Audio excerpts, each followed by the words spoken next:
We're facing, in terms of the state budget, the reduction of stimulus dollars coming from the federal government, plus the impact of the oil spill on tourism and so forth. We could be looking at an $8 billion deficit or hole in revenues.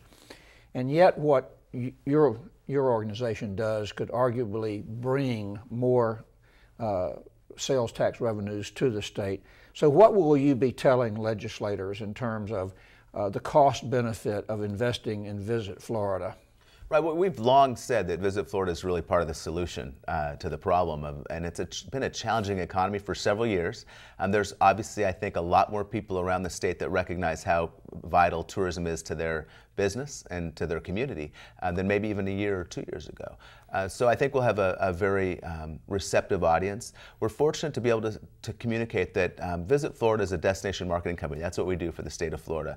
And we're a public-private partnership. So we work very closely with all the destinations around the state, those private sector businesses that rely on tourism, and able to leverage dollars. So if the first message is, a dollar invested by the Florida legislature and the governor's office will result in $3 going into the marketplace.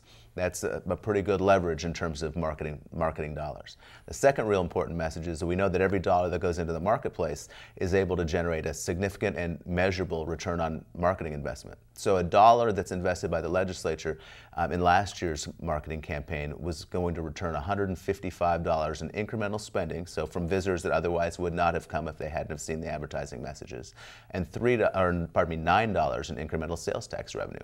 So if we do invest in tourism marketing, we know that we'll be able to generate new visitors to the state of Florida, and right now we need that more than ever, especially with that kind of the hangover effect of the oil spill. Getting people down here, experiencing the #1 vacation product in the world, and then going back home and telling their friends and fans on Facebook or around the water cooler what a great experience they had, and that the Florida tourism product is as good as advertised.